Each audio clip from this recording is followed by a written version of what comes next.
मेरा आप कुछ बिगाड़ नहीं सकते हो आप। मैं ईमानदारी से बता रहा हूँ, कुछ भी कर लो, सारे इकट्ठे हो जाओ, नया नवयुवक मंडल बना लो, तो भी आप मेरा कुछ नहीं बिगाड़ सकते। क्योंकि मेरा 3 साल पहले ब्याह हो गया। ब्याह के 8 दिन बाद मैं घर से बाहर निकला तो एक बिल्ली मेरा रास्ता काट गई।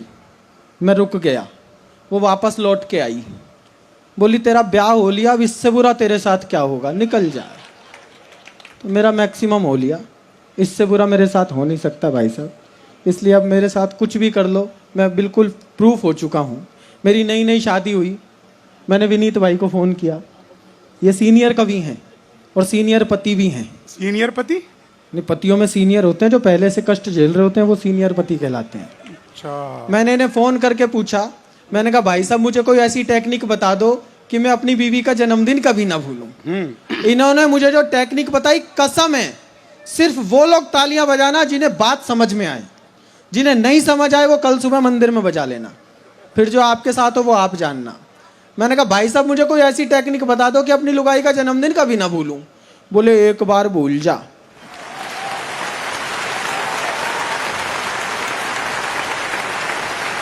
मैं समझ गया भाई साहब आगे सुख से जीवन कैसे जीना है, तो अपन ने तो टेक्निक सीख रखी है। ऐसे ऐसे सवाल करती है दुनिया में, कोई माइका लाल उनके जवाब नहीं दे सकता।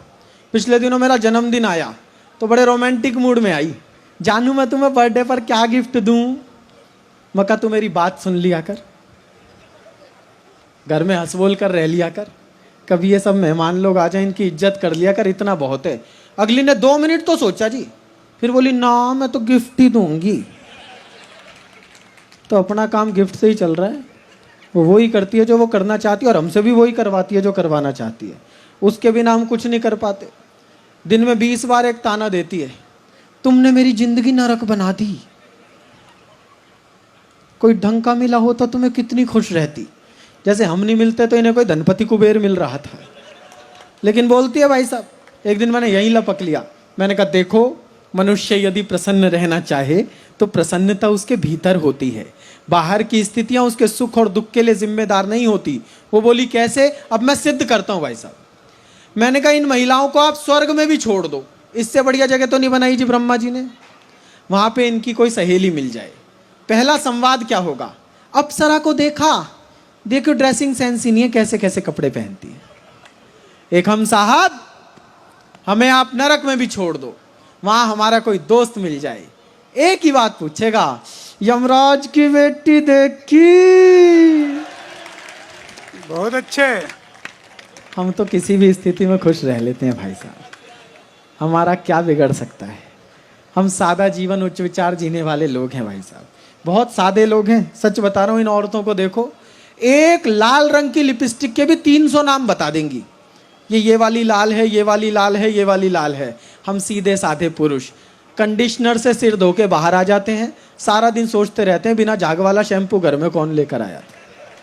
हम इतने सादा लोग हैं, कहाँ तक बर्दाश्त करें साहब, कैसे कैसे जीवन जी रहे हैं। हमारे यहाँ पति पत्नी संबंधों की बहुत बातें होती हैं, क्यों होती हैं आज उसका बेसिक कारण आपको बता देता हूँ। हमारे यहाँ एक परंपरा है, पति और पत्नी में कितना भी प्रेम हो, 24 घंटे में एक बार झगड़ा जरूर करना है, ये नियम है। बाद में ये नियम टूट ना जाए इसलिए इस कार्यक्रम को सुबह सुबह निपटा लिया जाता है। आदमी झगड़ा करके काम धंधे पे निकल जाता है, औरत घर में कुड़ती रहती है, सोच सोच के सुबह के इतने से कलेश को शाम तक इतना बड़ा बना लेती है। एक भाई साहब झगड़ा करके निकल गए, इससे पेमेंट लेनी है, उसका माल जाना है, इसका चेक आना है, इसमें सुबह का झगड़ा भूल गए। शाम को मौसम रोमांटिक हुआ, भाई साहब ने घर पे फोन किया, डार्लिंग डिनर में क्या बना रही हो? अगली तो भरी बैठी थी जी, बोली जहर। बोले अच्छा मैं लेट आऊंगा, तू खा के सो जाइयो। तो गृहस्थी कैसी चल रही है हम जानते हैं।